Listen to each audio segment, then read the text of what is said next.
Welcome back today match prediction and highlight. তো কেমন আছো তোমরা? আজকে আমি আলোচনা করবো IPL Indian premier league 2024 match number 51, 51 নম্বর ম্যাচ, যেটা খেলা হবে Mumbai Indians versus Kolkata Knight Riders. খেলাটা হবে আজ, যদি আমি ডেট বলি, 3 মে 2024 ইন্ডিয়ান টাইমে সন্ধ্যে 7:30 PM ইন্ডিয়ান টাইম, লোকাল টাইমে খেলা হবে ওয়াংখেড়েতে, মুম্বাইতে খেলা। তো প্রথমে আলোচনা করবো মুম্বাইয়ের ওয়েদার কন্ডিশন নিয়ে। নো রেন, 0% চান্স আছে রেন হওয়ার। এই সময় 29°C আছে। পিচ যদি আমি ক্যালকুলেশন করি, তো এখানে একটা কথাই বলবো, টস জিতে ফার্স্ট ব্যাট করা উচিত। ডিউ একটা বড় ফ্যাক্টর হয়ে যাবে। তো হাই স্কোরিং এটা গেম দেখা যেতে পারে, যেটা হাই স্কোরিং গেম চেসও হবে, তবে 200+ হবে না, এটা আমার ক্যালকুলেশন 200-এর মধ্যেই থাকবে। 180 190-র মধ্যে এরকমই রান যাবে, যেটা চেসেবল স্কোর হয়ে যাবে। তো যাই হোক, Mumbai Indians versus Kolkata Knight Riders. Mumbai ইন্ডিয়ান্সে যদি আমি প্রেডিক্টেড 11 দেখি,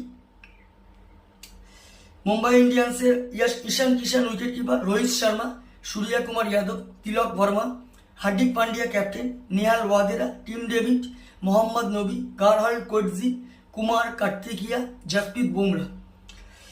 কলকাতা নাইট রাইডার্স যদি আমি প্রেডিক্টেড 11 দেখি, Philip Salt wicket keeper, Sunil Narine, Venkatesh Iyer, Shreyas Iyer captain, Andre Russell, Rinku Singh, Ramandeep Singh, Mitchell Starc, ভাইয়াব Arora, অনুকূল রয়, বরুণ চক্রবর্তী। তো যাই হোক, দুটো টিমে আমি প্রেডিক্টেড 11 বলে দিলাম। লাস্ট ম্যাচ যদি দেখি, Mumbai Indians last match Lucknow Super জায়েন্টের কাছে লস্ট হয়ে আছে। মুম্বাই ইন্ডিয়ান্সের হয়ে লাস্ট ম্যাচ সব থেকে হাইস্ট করে নেহাল ওয়াদেরা, 46 রান। আর যদি বোলিং পারফর্ম দেখি, সব থেকে উইকেট টেকার ইকোনমিক বল করে হার্দিক পান্ডিয়া, 26 রান দিয়ে 2 উইকেট নেয়। কলকাতা নাইট রাইডার্সে যদি আমি লাস্ট ম্যাচ দেখি, Kolkata Knight Riders last match win হয়ে আছে দিল্লি ক্যাপিটালের কাছে। কলকাতা নাইট রাইডার্সের লাস্ট ম্যাচ সব থেকে হাইস্ট করে ফিলিপ সল্ট, 68 রান। আর যদি বোলিং পারফর্ম দেখি, সব থেকে উইকেট টেকার ইকোনমিক বল করে বরুণ চক্রবর্তী, 16 রান দিয়ে 4 উইকেট নেয়। যাই হোক, Mumbai Indians versus Kolkata Knight Riders, দুটো টিম যদি পার্সেন্টেজ ক্যালকুলেশন করা হয়, পার্সেন্টেজ হিসাবে 50-50, তবে পারফরমেন্স হিসাবে 60% আমি কলকাতা নাইট রাইডার্সকে দেবো, 40% আমি মুম্বাই ইন্ডিয়ান্সকে দেবো। তো আজকে ম্যাচ উইনার আমার prediction, Mumbai Indians win this game. Mumbai Indians এই ম্যাচ জিতবে।